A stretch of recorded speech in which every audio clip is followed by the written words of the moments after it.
Ada luka yang tidak berdarah, namun diam-diam menentukan arah hidupmu. Ia tidak terlihat di tubuh, tapi bersembunyi di dalam napasmu. Pernahkah kamu bertanya, mengapa pada momen tertentu napasmu menjadi pendek, berat, atau terasa tertahan, padahal tidak ada ancaman nyata di hadapanmu? Seolah-olah tubuhmu mengingat sesuatu yang pikiranmu sudah lama lupakan. Seolah ada bagian dalam dirimu yang masih hidup di masa lalu, terjebak di detik ketika rasa takut, kehilangan, atau penolakan pertama kali tertanam. Di banyak tradisi kuno, napas tidak pernah dianggap sekadar pertukaran oksigen. Napas adalah bahasa jiwa. Ia adalah jembatan halus antara yang sadar dan yang tersembunyi, antara pengalaman hari ini dan luka yang diwariskan oleh waktu. Para tabib kuno percaya, trauma tidak hanya tersimpan dalam ingatan, tetapi mengkristal dalam ritme napas. Bayangkan trauma seperti simpul tak terlihat di dalam tubuh. Bukan simpul otot, melainkan simpul kesadaran. Setiap tarikan napas yang terburu-buru, setiap hembusan yang tertahan, adalah gema dari peristiwa yang pernah membuatmu merasa tidak aman. Dan tanpa disadari, kamu terus bernapas dari luka itu, hari demi hari, tahun demi tahun. Namun disinilah rahasia yang jarang dibicarakan. Jika trauma dapat mengikat napas, maka napas juga dapat melepaskan trauma. Sebelum melangkah lebih jauh, seperti biasa, dari mana saja kalian berasal? Dan dalam video ini bukan tentang teknik pernapasan biasa. Bukan pula tentang relaksasi instan yang dangkal. Ini adalah perjalanan menyusuri hubungan tersembunyi antara ritme napas dan luka batin. Hubungan yang telah dipahami oleh para mistikus, yogi, dan tabib spiritual jauh sebelum psikologi modern memberi nama pada trauma. Kita akan menyelami bagaimana napas menjadi arsip hidup pengalaman emosional, mengapa tubuh bereaksi sebelum pikiran sempat memahami, dan bagaimana perubahan kecil dalam ritme napas dapat membuka pintu penyembuhan yang selama ini tertutup rapat. Jika selama ini kamu merasa sudah baik-baik saja, tapi tubuhmu berkata lain. Jika kamu ingin memahami penyembuhan yang bekerja tanpa kata-kata, tanpa analisis, tanpa mengorek masa lalu secara menyakitkan, maka perjalanan ini dimulai sekarang. Karena mungkin luka itu tidak menunggu untuk dipahami. Ia hanya menunggu satu napas yang tepat. Jauh sebelum kata trauma dikenal dalam dunia psikologi modern, peradaban kuno telah memahami satu hal penting. Jiwa yang terluka selalu berbicara melalui napas. Dalam tradisi timur, napas disebut prana, bukan sekadar udara, tetapi energi kehidupan itu sendiri. Di India kuno, para yogi mengamati bahwa seseorang yang menyimpan ketakutan mendalam tidak bernapas dengan bebas. Napasnya terpotong-potong, seolah ada bagian dada yang tidak berani terbuka sepenuhnya. Mereka menyimpulkan, ketika aliran prana terhambat, kesadaran pun ikut terkurung. Di Tiongkok kuno, napas dikenal sebagai qi. Para tabib tahu tidak menanyakan apa yang terjadi pada masa lalu pasien. Mereka mengamati ritme napasnya, karena bagi mereka, masa lalu tidak hilang. Ia berdiam di pola aliran energi. Trauma, dalam pandangan ini, bukan ingatan mental, melainkan stagnasi qi yang membeku di tubuh. Bahkan dalam tradisi sufistik Islam, napas diperlakukan dengan kesakralan yang mendalam. Setiap tarikan dan hembusan disebut sebagai amanah kehidupan. Para sufi memahami bahwa jiwa yang pernah terguncang akan kehilangan keselarasan napasnya. Maka praktik zikir pun diselaraskan dengan ritme napas, bukan semata-mata ucapan lisan. Mereka tidak mencoba menghapus luka batin. Mereka melembutkan napas agar jiwa berani kembali hadir. Menariknya, filsafat Yunani kuno pun menyentuh rahasia yang sama. Kata pneuma, yang berarti napas dan roh, digunakan oleh para filsuf Stoa untuk menjelaskan daya hidup yang menghubungkan tubuh dan kesadaran. Mereka percaya bahwa gangguan batin muncul ketika pneuma tidak mengalir selaras, biasanya akibat emosi ekstrem yang tidak terselesaikan. Semua tradisi ini, meski terpisah oleh ruang dan waktu, bertemu pada satu kesimpulan sunyi. Napas adalah saksi yang tidak pernah lupa. Ia hadir saat seseorang pertama kali merasa ditinggalkan. Ia hadir saat tubuh membeku dalam ketakutan, dan ia tetap membawa pola itu, bahkan ketika pikiran berkata, "Aku sudah move on." Inilah mengapa penyembuhan dalam tradisi kuno jarang dimulai dengan cerita. Mereka tidak meminta korban trauma untuk mengulang luka. Mereka mengubah ritme hidup terlebih dahulu, dan ritme paling dasar adalah napas. Baru di abad modern, sains mulai mengejar pemahaman ini. Psikologi somatik, neurofisiologi trauma, dan riset tentang sistem saraf otonom menemukan hal yang mengejutkan. Tubuh mengingat apa yang pikiran lupakan, dan napas adalah pintu masuknya. Apa yang oleh leluhur disebut prana, ki, atau pneuma, kini mulai diterjemahkan sebagai regulasi sistem saraf. Namun esensinya tetap sama. Trauma bukan cerita di kepala. Ia adalah pola yang tertanam di tubuh, dan napas adalah kunci yang diwariskan sejak awal peradaban. Dan dari sinilah kita mulai masuk ke inti yang lebih dalam. Bagaimana sebenarnya ritme napas menyimpan luka, dan mengapa perubahan kecil dapat membuka jalan penyembuhan yang besar? Bayangkan tubuhmu sebagai sebuah perpustakaan sunyi. Buku-bukunya bukan berisi kata, melainkan sensasi. Dan napas adalah penjaga arsipnya.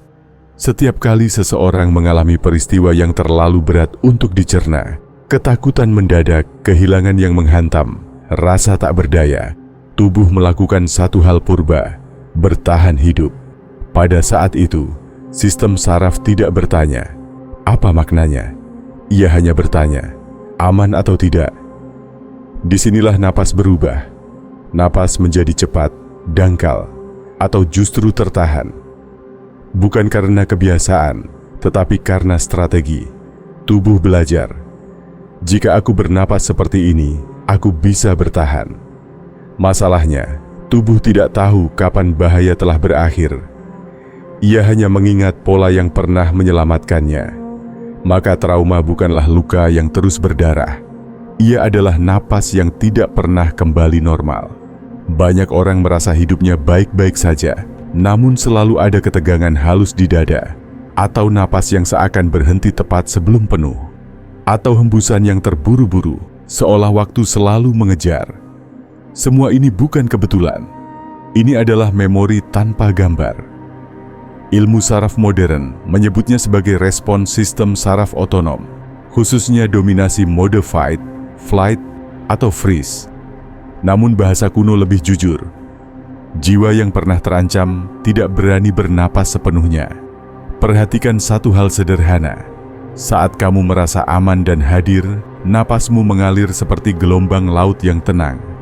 Tidak kamu atur, tidak kamu paksa.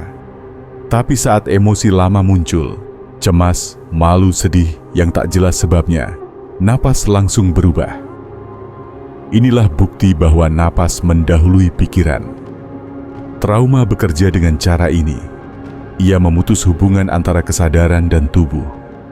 Pikiran melanjutkan hidup, tetapi tubuh tetap berjaga. Dan napas adalah alarmnya. Inilah sebabnya mengapa berbicara tentang trauma saja sering tidak cukup. Kamu bisa memahami asal-usul luka secara rasional, namun tubuhmu masih bernapas dari masa lalu. Seperti seseorang yang telah keluar dari rumah yang terbakar, tetapi paru-parunya masih menghirup asap. Para tabib kuno memahami hal ini secara intuitif. Mereka tidak memaksa napas menjadi dalam. Mereka mengundang napas untuk merasa aman kembali, karena napas yang dipaksa hanya menciptakan bentuk kontrol baru. Dan trauma lahir dari kehilangan kontrol. Pada tahap ini, penting untuk memahami satu kebenaran mendasar. Napas bukan alat yang kamu gunakan. Napas adalah cermin dari keadaan batinmu. Jika kamu mengubah napas dengan lembut dan sadar, kamu tidak sedang melawan trauma. Kamu sedang mengirim sinyal paling dasar ke tubuh. Sekarang aman. Dan tubuh perlahan mulai melepaskan penjagaannya. Namun ini baru setengah dari kisahnya. Masih ada lapisan yang lebih dalam, tentang bagaimana trauma tertentu mengunci napas di titik-titik spesifik kesadaran, dan mengapa sebagian orang merasa tidak utuh tanpa tahu alasannya. Jika pada bagian sebelumnya kita memahami bahwa trauma mengubah cara kita bernapas, kini kita masuk ke lapisan yang lebih halus, di mana napas itu terhenti. Tidak semua luka batin tinggal di tempat yang sama. Ada trauma yang mengunci napas di dada atas. Napas menjadi pendek, cepat, seolah hidup selalu dalam kondisi darurat. Ini sering muncul pada mereka yang pernah hidup dalam tekanan, tuntutan, atau ancaman konstan. Tubuh belajar bahwa relaksasi adalah kemewahan yang berbahaya. Ada pula luka yang menahan napas di tenggorokan. Napas terasa tersangkut, suara mudah tertahan, ekspresi sulit keluar. Ini sering berakar pada pengalaman tidak didengar, dilarang berbicara, atau dihukum karena kejujuran emosional. Dalam bahasa tubuh, jiwa belajar untuk diam agar selamat. Dan ada trauma yang paling dalam, yang mengunci napas sebelum mencapai perut. Inilah luka eksistensial. Rasa tidak aman yang tidak bisa dijelaskan, perasaan tidak sepenuhnya ada. Pada titik ini, napas tidak pernah benar-benar turun ke pusat kehidupan. Orangnya hidup, tetapi tidak sepenuhnya hadir. Tradisi kuno menyebut pusat perut sebagai akar kehidupan. Ketika napas tidak berani turun ke sana, itu bukan masalah teknik. Itu pertanda bahwa tubuh belum merasa cukup aman untuk berdiam di dunia ini. Menariknya, trauma jarang bersifat logis. Seseorang bisa memiliki masa kecil baik-baik saja, namun tetap menyimpan pola napas yang terfragmentasi.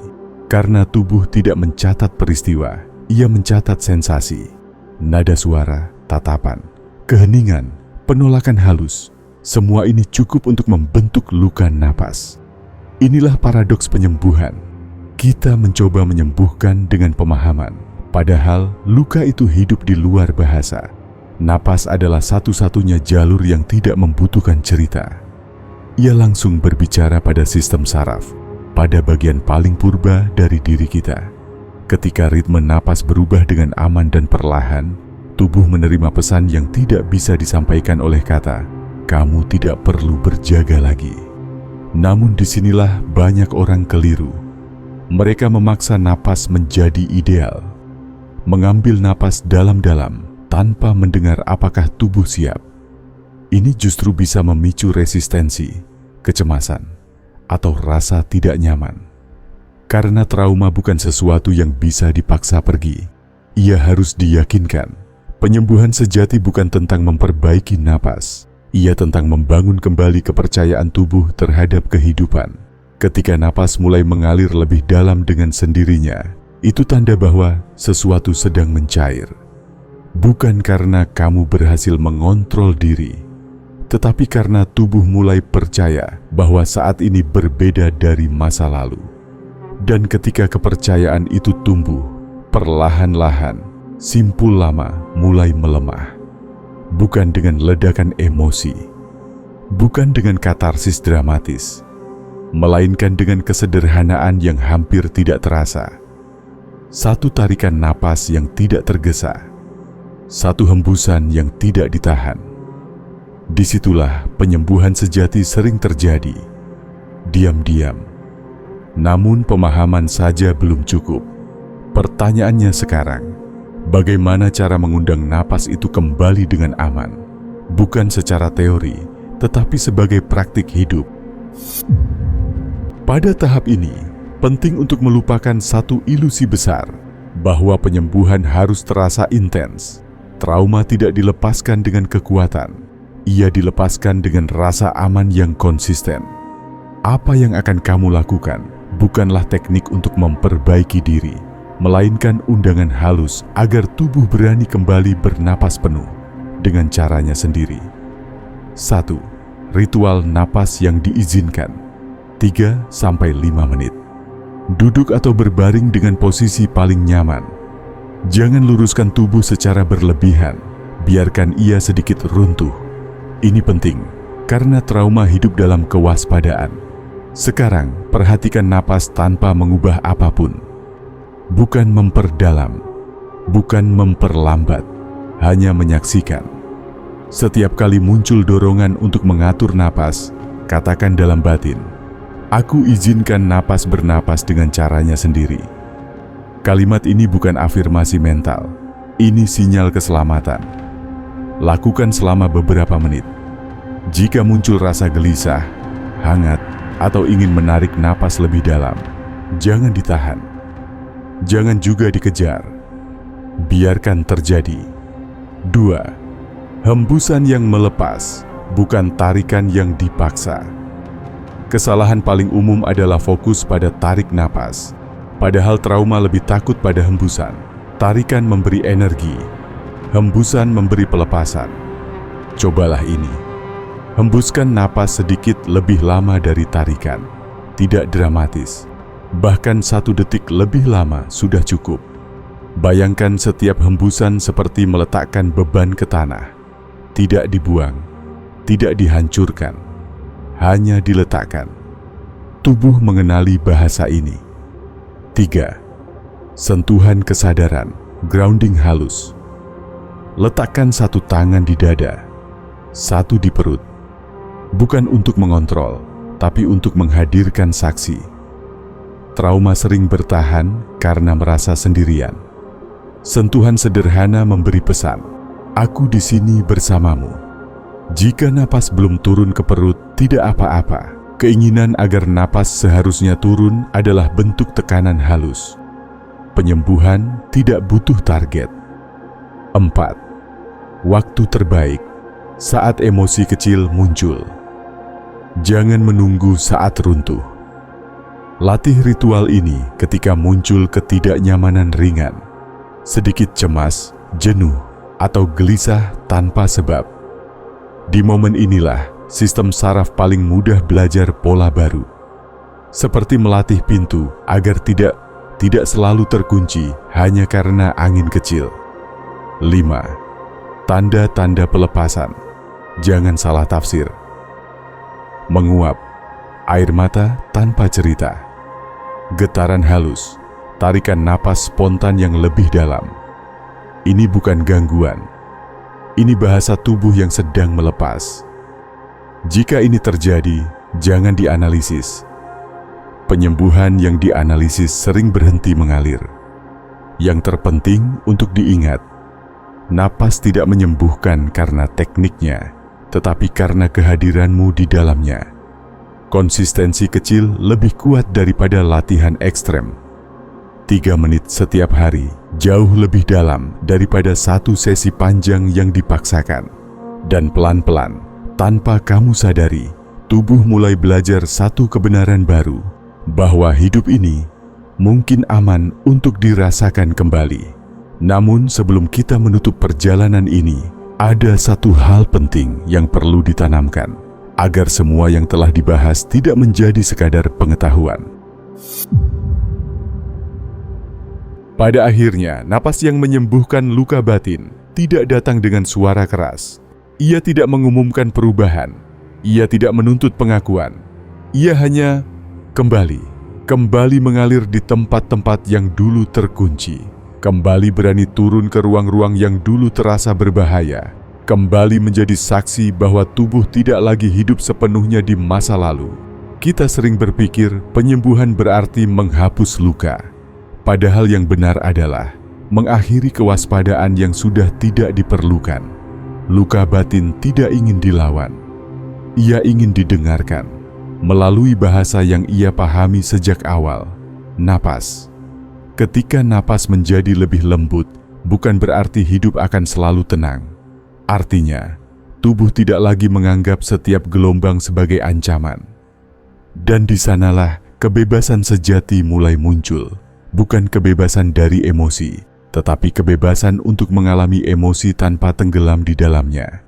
Jika ada 1 hal yang bisa kamu bawa dari perjalanan ini, biarlah ini yang tinggal. Kamu tidak perlu menunggu sembuh untuk bernapas penuh. Justru, napas yang diizinkan mengalir adalah awal dari kesembuhan itu sendiri. Mulailah dari momen paling sederhana. Satu hembusan yang tidak ditahan. Satu tarikan yang tidak dipaksa.